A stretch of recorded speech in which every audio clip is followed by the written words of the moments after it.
नमस्ते बच्चों। होपफुली आप सब बहुत अच्छे हैं और अपना अध्ययन भी नियमित रूप से कर रहे हैं। हम पढ़ रहे हैं कक्षा 7 संस्कृत विषय दीपकम नामक पाठ्य पुस्तक। इस पाठ्य पुस्तक के तीसरे अध्याय का हिंदी अनुवाद हमने अपनी गत वीडियो में किया। यदि आप देखना चाहें तो डिस्क्रिप्शन बॉक्स में दिए लिंक पर क्लिक कर सकते हैं। चलिए आज प्रारंभ करते हैं तृतीय अध्याय के अभ्यास कार्य को अर्थात प्रश्नोत्तर। प्रथम प्रश्न है अधोलिखितानां प्रश्नानां उत्तराणि एक पदेन लिखन्तु। नीचे लिखे गए प्रश्नों के उत्तर एक पद में लिखिए, यानी एक शब्द में उत्तर देने हैं। शुभम भवतु इति कह वदति। शुभम भवतु आपका कल्याण हो, ऐसा किसने कहा? तो उनकी आचार्य ने कहा था। जब सभी बच्चों ने नमस्कार किया था तब उनकी आचार्य, उनकी शिक्षिका ने उनसे कहा था शुभम भवतु यानी आपका कल्याण हो। तो आचार्य। योगिता आचार्याम किम शिक्षयतु इति वदति। योगिता आचार्य से किम शिक्षयतु क्या सिखाने के लिए कहती है? तो सूर्य नमस्कार सिखाने के लिए कहती है। तो उत्तर आ जाएगा सूर्य नमस्कारम। सूर्य नमस्कारः कति नाम आसनानां समाहारः अस्ति। सूर्य नमस्कार कितने आसनों का समाहार अर्थात समूह है? सूर्य नमस्कार में कितने आसन थे? द्वादश। तत्पश्चात केशु सूर्य नमस्कारः श्रेष्ठः। केशु अर्थात किन में सूर्य नमस्कारः सूर्य नमस्कार श्रेष्ठः श्रेष्ठ है। किन में सूर्य नमस्कार श्रेष्ठ है? सभी योगासनों में सूर्य नमस्कार श्रेष्ठ है। तो योगासनेषु अर्थात योगासनों में सूर्य नमस्कार श्रेष्ठ है। तो सूर्य नमस्कारेण जनाः कीदृशं शरीरं प्राप्नुवन्ति। सूर्य नमस्कार से लोग कैसा शरीर प्राप्त करते हैं? स्वस्थ शरीर। तो उत्तर आ जाएगा स्वस्थम। तत्पश्चात आपके प्रश्न है अधोलिखितानां प्रश्नानां उत्तराणि पूर्ण वाक्यानि लिखन्तु। नीचे लिखे गए प्रश्नों के उत्तर पूरे वाक्य में देने हैं। पहला प्रश्न है सर्वे छात्राः आचार्याः किम पृच्छन्ति। सभी छात्र आचार्य से क्या पूछते हैं? तो सर्वे छात्राः पृच्छन्ति सभी छात्र पूछते हैं आचार्य किम अद्य भवान अस्मानं योगासनं शिक्षयति। क्या आज आप हमें योगासन सिखा सकती हैं, सिखाएंगी? फिर दूसरा प्रश्न है सूर्य नमस्कारः इत्यनेन कः आशय। सूर्य नमस्कार इससे क्या आशय है? तो सूर्य नमस्कारः इत्यनेन आशयः यत् सूर्य नमस्कारेण बहुनी प्रयोजनानि संभवति। जब उनकी आचार्य ने कहा था कि इस एक सूर्य नमस्कार की प्रक्रिया से बहुत सारे प्रयोजन सिद्ध होते हैं, यही सूर्य नमस्कार का मुख्य आशय है, मुख्य अभिप्राय है। तो यहाँ पे इसका उत्तर आप इस प्रकार से लिख देंगे। आप एक बार के लिए इसका स्क्रीनशॉट ले लीजिए। तत्पश्चात आपके प्रश्न है आचार्य कम श्लोकम पाठयति, कि आचार्य कौन सा श्लोक पढ़ती हैं। तो इसके लिए हमने अपने अध्याय में एक श्लोक किया था जहां पे आचार्य ने उन बच्चों को समझाया था कि बच्चों सूर्य नमस्कार की जो क्रिया है इसको प्रतिदिन जो भी करता है उसकी आयु, बुद्धि, बल, यश, तेज इत्यादि सब बढ़ता है। तो ये है वह श्लोक है जो आचार्य द्वारा कहा गया। आदित्यस्य नमस्कारान् ये कुर्वन्ति दिने दिने आयुः प्रज्ञा बलम वीर्यम तेजस तेषां च जायते। तो इस प्रकार से आप इस श्लोक को उस प्रश्न के उत्तर में रख देंगे। तत्पश्चात चलते हैं आगामी प्रश्न की ओर। फिर आपके प्रश्न है सूर्य नमस्कारस्य प्रथमः मंत्रः क। सूर्य नमस्कार का प्रथम मंत्र कौन सा है? तो सूर्य नमस्कारस्य प्रथमः मंत्रः ओम मित्राय नमः अस्ति। सूर्य नमस्कार का प्रथम मंत्र है ओम मित्राय नमः। सूर्य नमस्कारेण कीदृशं बलं वर्धते। सूर्य नमस्कार से किस प्रकार के बल में वृद्धि होती है, यानी कौन से बलों में वृद्धि होती है? तो सूर्य नमस्कारेण शारीरिकम मानसिकम आध्यात्मिकम च बलम वर्धते, यानी शारीरिक, मानसिक और आध्यात्मिक, आध्यात्मिक अर्थात अपनी आत्मा के बल में भी वृद्धि होती है। तत्पश्चात है पाठात समुचितम पदम चित्वा अध रिक्त स्थानानि पूरयन्तु। पाठ से उचित पद चुनकर रिक्त स्थानों की पूर्ति करनी है। प्रत्येक अस्मात् फिलिंग द ब्लैंक पूर्वम एकम मंत्रः भवति, कि प्रत्येक से पूर्व एक मंत्र होता है। किस से पूर्व?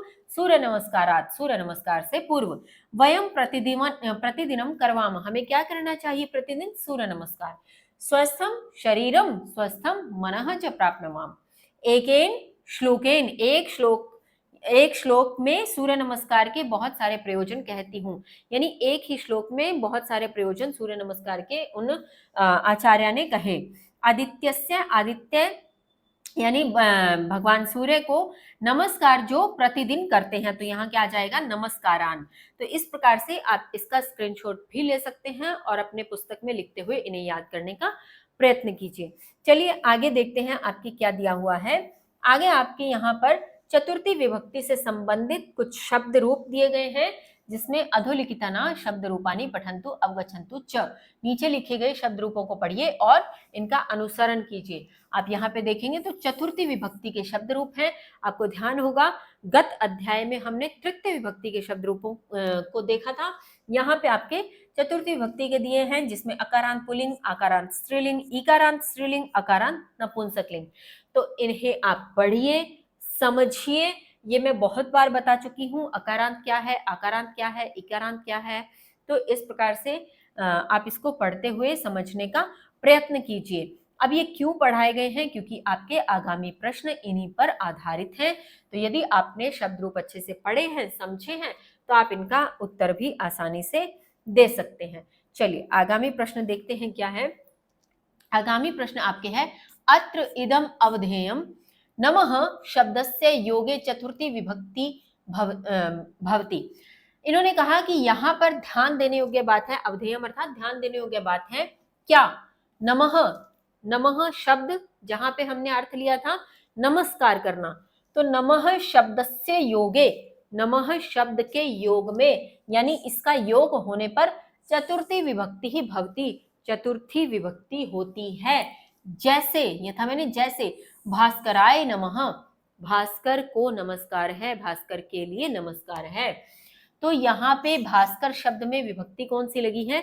चतुर्थी। कब?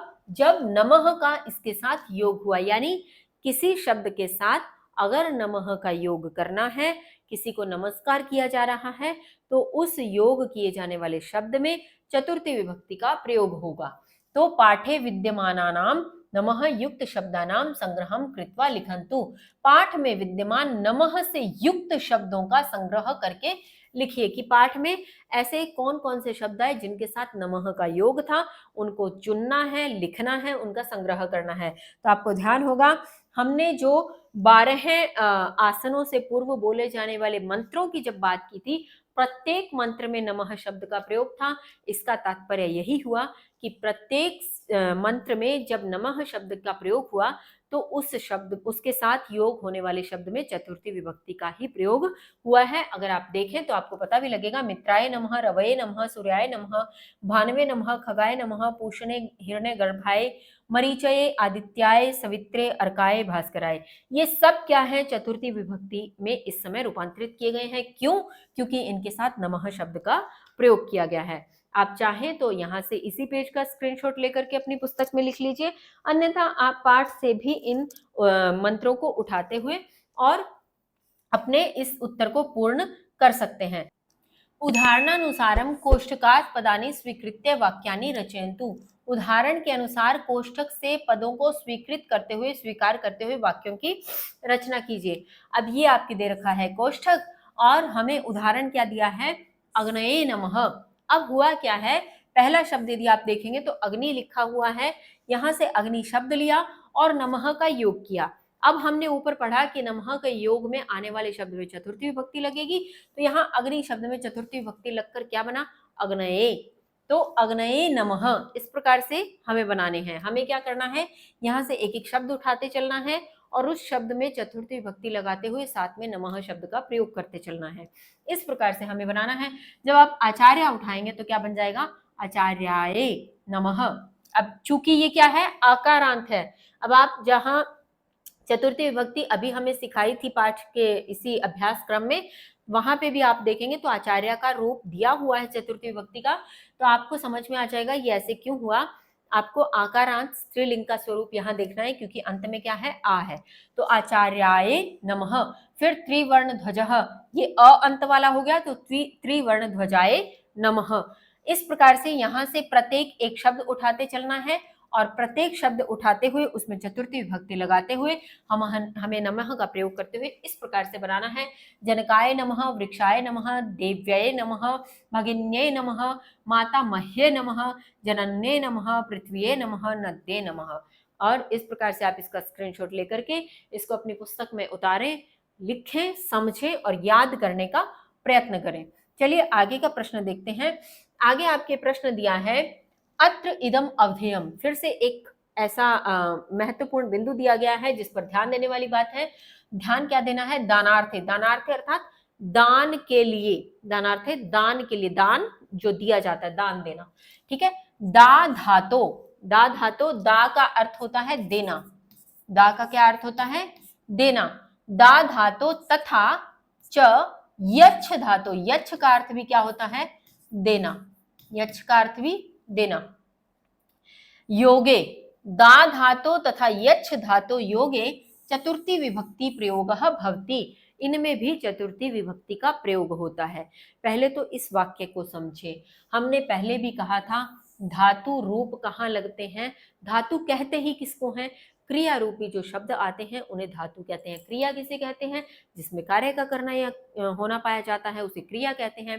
खाना पीना, होना, सोना, रोना, हंसना, उठना, बैठना, चलना, ये सब क्या है, क्रियाएं हैं। और इन्हें संस्कृत में, इन्हें बनाने के लिए धातु रूप प्रयुक्त किए जाते हैं। तो दा धातु, देना क्या है, एक क्रिया है। यच्छ भी क्या है, देना, देना क्या है, एक क्रिया है। तो दा और यच्छ, इन दोनों में ही, दोनों धातुओं का जब प्रयोग किया जाएगा तो उनके प्रयोग में चतुर्थी विभक्ति का प्रयोग होगा। कैसे, आइए देखें। शिक्षकः छात्राय पुस्तकम ददाति, शिक्षक छात्र को पुस्तक देता है। अब देखिए यहाँ दा धातु से पठ, दा धातु से पठ के अगर आपने लट लकार के याद किए हो वर्तमान काल के, तो आपको ध्यान आएगा ददाती देता है, वर्तमान काल के आधार पे है। अब दा धातु का बना ददाती, दा धातु की योग में किसको दे रहा है, यानी जब देने की क्रिया जिसके लिए की जाएगी, किसके लिए की गई है देने की क्रिया, छात्र के लिए। की तो शिक्षक ने है, देने की क्रिया कर तो शिक्षक रहा है, लेकिन किसके लिए कर रहा है, यहाँ पे छात्र के लिए कर रहा है। तो छात्र में चतुर्थी विभक्ति लगेगी, शिक्षक में नहीं लगेगी, ये ध्यान रखना।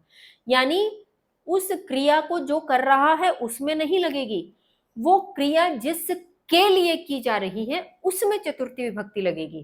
तो यहाँ पे देने की क्रिया छात्र के लिए की जा रही है, तो छात्र में चतुर्थी विभक्ति का प्रयोग होगा।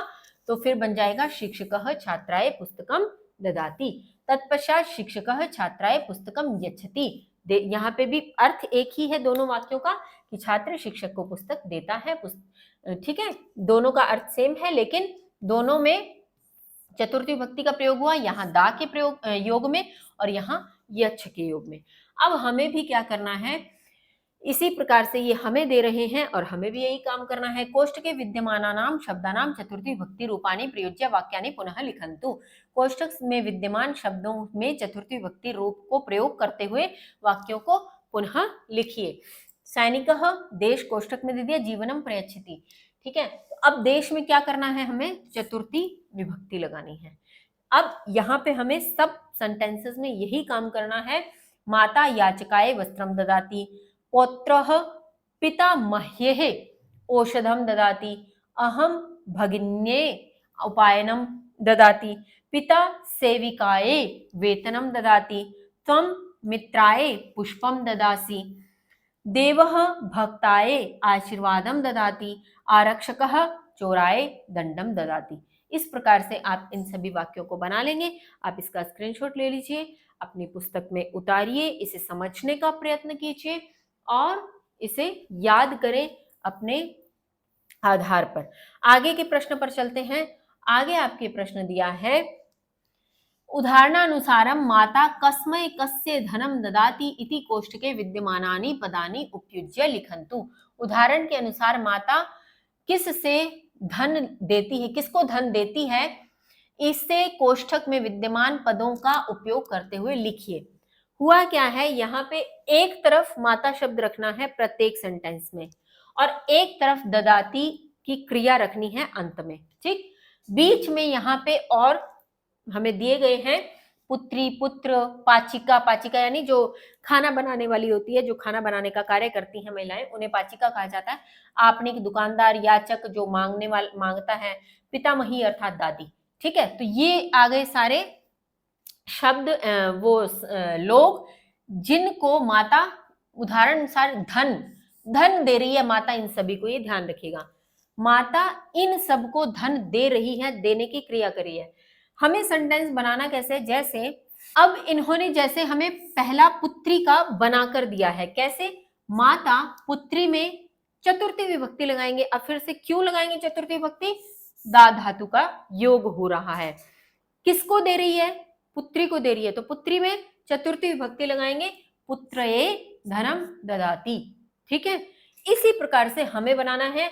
हमें क्या करना है? पहले ये शब्द उठाना है, इनमें चतुर्थी विभक्ति लगानी है, बीच में धनम शब्द लिखना है और अंत में ददाति की क्रिया लिख देनी है। तो हम क्या बनाएंगे? माता पुत्राय धनम ददाति, माता पाचिकाय धनम ददाति, माता आपनिकाय धनम ददाति, माता याचकाय धनम ददाति, माता पिता मह्ये धनम ददाति।